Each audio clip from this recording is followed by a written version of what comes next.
네, 안녕하십니까. 오늘은 12월 20일 화요일, 12월 20일 전례입니다. 12월 20일 독서는 이사야서 7장, 이사야서 7장 14절. 그러므로 주님께서 몸소 표징을 보이시니 젊은 여인이 잉타여 아들을 낳고 그 이름을 임마누엘이라 하리라. 오늘 독서는 이사야서 7장입니다. 시편은 시편 24편 주님이 들어가신다 영광의 임금이시다. 시편 24편 보시겠습니다. 오늘 12월 20일 전래 복음은 루카복음 1장 26절이야. 하느님께서 가브리엘 천사를 나자렛으로 보내셔서 마리아를 천사가 마리아의 집으로 찾아갔다.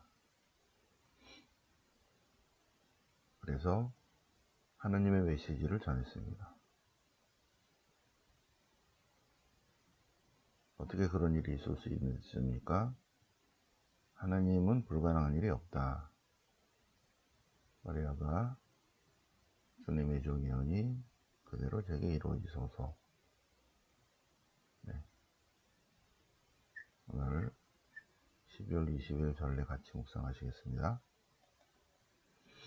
자, 이사야서 7장, 이사야서 7장, 이사야서 7장의 배경은 유다 임금 아하즈 시대입니다.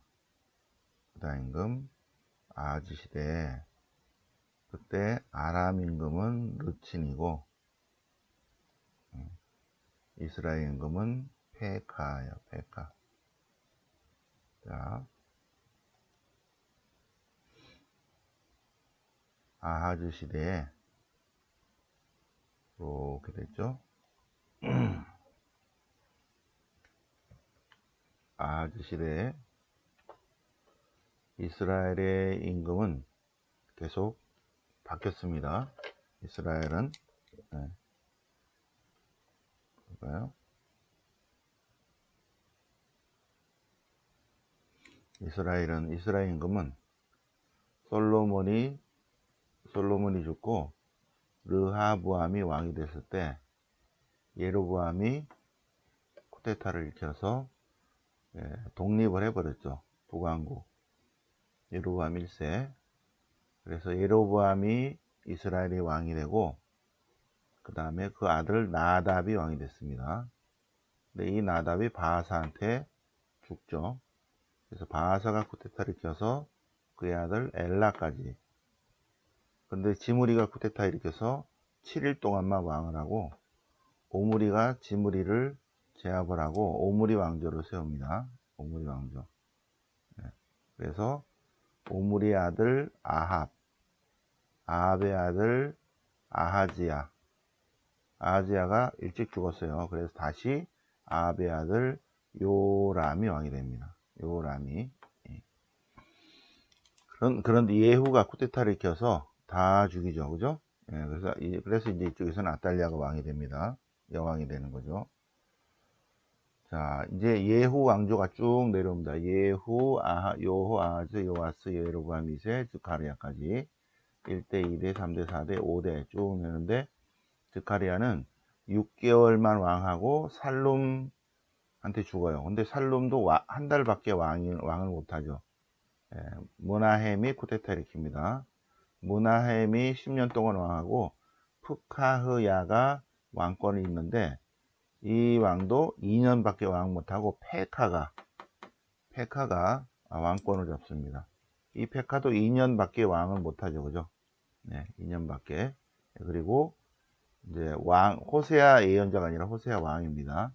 호세아가 다시 왕권을 잡는데 결국은 여기서 멸망을 하게 됩니다. 멸망. 네. 살만 에세르한테 하고 나중에 사르곤 2세가 멸망시킵니다. 네. 자, 여기는 이제 아시리아 왕입니다. 아시리아 왕. 이쪽은 유다, 여기는 예루살렘, 저기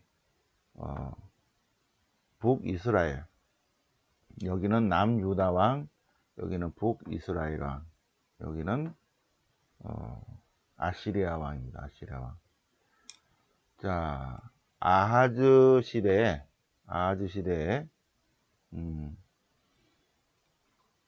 북쪽에서 이제 아시리아가 쳐들어오니까 페카와 북이스라엘의 페카와 아람, 시리아의 르친이 동맹을 맺어서 아람과 북이스라엘이 동맹을 맺어서 이 아시리아를 몰아내자. 예, 몰아내는데 우리 둘만 할 것이나 니도 와, 니도. 너도 우리 반열에 들어와서 남유다 아하즈, 북이스라엘의 페카, 그 다음에 아람의 르친, 이렇게 세 나라가 합쳐서 여기를 몰아내자. 그러니까 아하즈가 난 안 해, 이렇게 된 거예요. 나 안 해. 그러니까 안 해? 그래? 까불어? 너 혼좀 날래? 그래서 페카와 르친이 아하즈를 공격합니다. 아하즈를 공격하는 그 전쟁이 시로 에프라임 전쟁입니다. 734, 733이에요. 734, 733. 네. 그래서 이 전쟁은 시로 에프라임 전쟁인데 시리아와 에프라임이 동맹을 맺어서 일으킨 전쟁이에요. 네, 이스라엘을 쳐들어온 전쟁입니다. 유다를, 예루살렘을 쳐들어온 전쟁이에요. 시로 에프라임 전쟁. 시리아와 에프라임, 북왕국이 동맹을 맺어서 유다를 쳐들어온 전쟁. 시로 에프라임 전쟁. 이 시로 에프라임 전쟁 얘기를 하고 있는 거예요, 지금. 이사야서 7장이 유다 임금 아하즈 시대에 시리아 임금 르친과 북왕국의 페카가 동맹을 맺어서 아하즈를 치러 왔다. 네, 그래서 아하즈가 벌벌벌 떨고 있었죠. 이걸 어떻게 해야 되나, 그러니까 그때 이사야가 나타나서 떨지 마라. 주님께서 말씀하셨다. 그런 일은 이루어지지 않으리라. 그럼에도 불구하고 아하즈가 벌벌벌 떨고 결국은 아시리아한테 도움을 청했죠. 그러지 말라고 했는데 하느님이 이사야 예언자를 통해서 제1 이사야 예언자를 통해서 그러지 마라. 그런 일이 안 일어날 거다. 쳐들어왔지만 점령당하지 않을 것이다. 했어요. 그것이 이제 첫 번째 아하즈에 내린 첫 번째 경고고, 두 번째 이제 하느님께서 이제 왕이 날 거다. 새로운 왕이 날 거다. 그런 표징을 줍니다. 그것이 두 번째 경고, 임마누엘의 표징이다. 주님께서 아하즈에게 이르셨다. 그러자 이사야가 하나님 말씀을 전합니다. 이제 새 왕이 날 텐데 주님께서 몸소 여러분에게 표징을 주실 것입니다. 젊은 여인의 아들을 낳고 그 이름을 임마누엘이라 할 것입니다. 임마누엘은 엘이 우리와 함께, 엘 우리 함께다. 엘 우리 함께. 자, 임마누엘 하느님, 마태복음 1장은 임마누엘로 시작합니다. 마태복음 1장 23절. 보라, 동정녀가 잉태한 아들을 낳으리니 그 이름을 임마누엘이라 하리라. 임마누엘을 번역하면 하느님 우리 함께다. 그런데 잘 보세요. 그러면 이사야서는 여기는 젊은 여인인데 마태복음은 동정녀로 변했어요. 언제 그렇게 됐냐? 언제 그렇게 됐는가? 자, 지금 제1 이사야 예언자는 여기입니다. 여기. 그죠? 여기.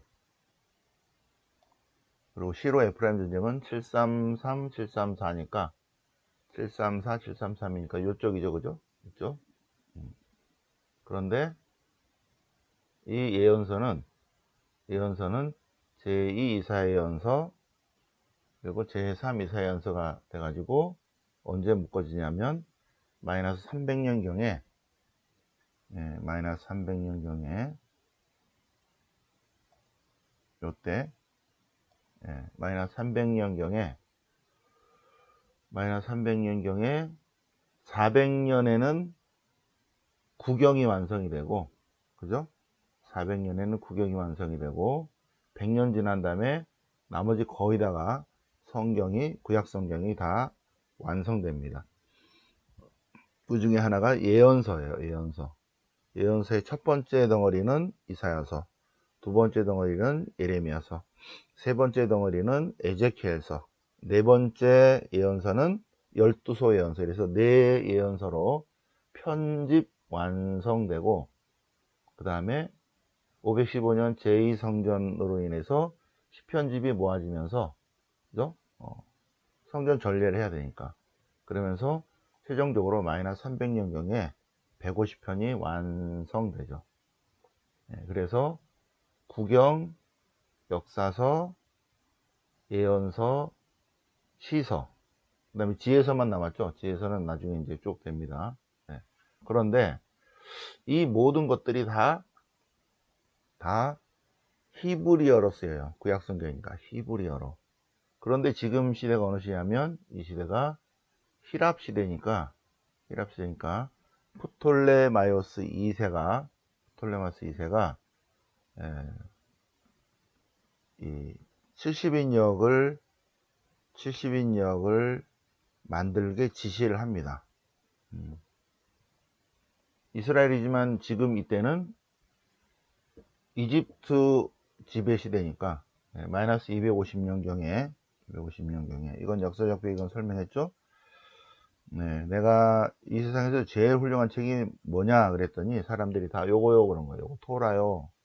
그래 갖고 와봐라. 그러니까 읽으려니까는 읽을 수가 없죠. 히브리어로 돼 있으니까. 내가 읽을 수 있는 히랍어로 좀 바꿔라. 그래서 이 프톨레마이오스 2세는 토라만 읽고 싶었던 거죠.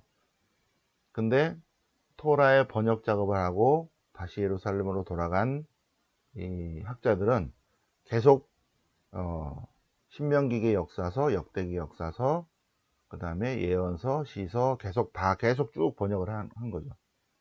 그때 번역을 하면서 이쪽 부분 이사야서 7장 14절을 번역을 하다가 젊은 여인 아들을 낳고 그 이름을 임마누엘이라 하리라 라는 히브리어를 히랍으로 번역을 하다가 젊은 여인이 그러다가 번역한 사람이 성령을 받아서 동정녀로 번역을 해버립니다. 동정녀하고 젊은 여인하고는 다르죠. 그런데 이사야서의 히라버본은 동정녀로 되어 있는 거였죠.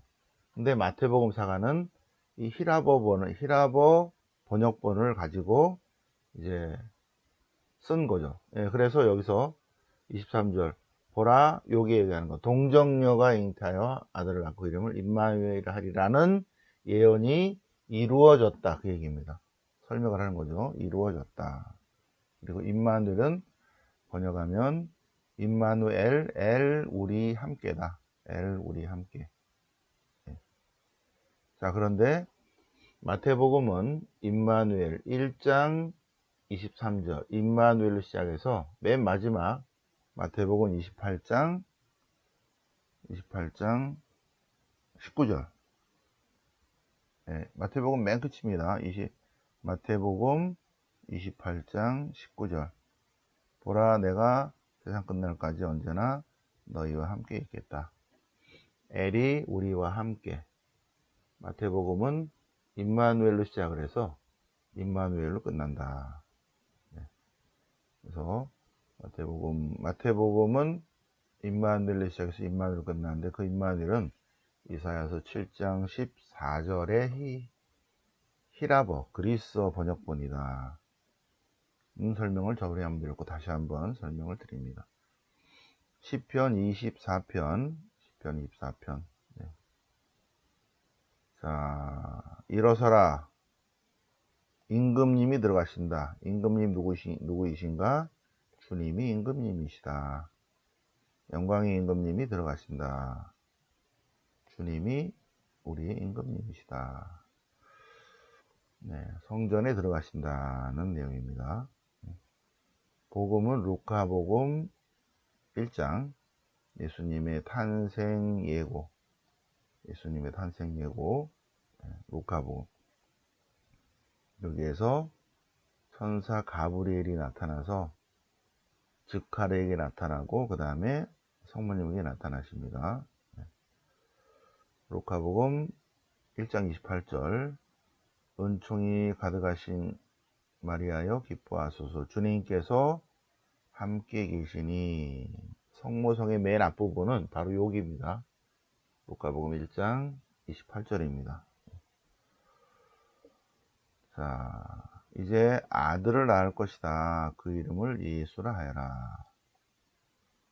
그분은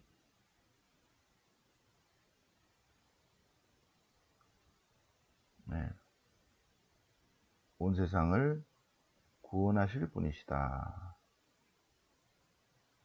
그분은 큰 인물이 되시고 온 세상 만민을 구원하실 것이고 그분의 나라는 끝이 없을 것이다. 제가 남자를 알지 못하는데 어떻게 아직 잉태 안 했죠, 그죠? 메시지만 전했습니다. 제가 남자를 알지 못하는데 어떻게 그런 일이 있을 수 있습니까? 그러자 하나님께는 불가능한 일이 없다. 아, 그래요? 잘은 모르지만 어쨌든 그런 일이 이루어지기를 바랍니다. 주님의 종이오니 그대로 제게 이루어지소. 아직 제가 남자를 알지 못하는데 어떻게 그런 일이 있었습니까? 아직 잉태가 안 된 거예요. 보십시오. 주님의 종입니다. 주님의 종이오니 그대로 제게 이루어지소서 하는 순간 잉태된 것입니다. 이루어지소서. 그래서 주님께서 우리와 함께하기 위해서 오십니다. 탄생 예고예요. 탄생 예고. 그래서 받아들인 순간에 하느님을 잉태하게 되는 거죠. 오늘 12월 20일 전리를 통해서 같이 묵상을 해보셨습니다. 영광의 성부와 성자와 성령께 조항과 지정 성령원이 아멘. 성부와 성자와 성령 이름으로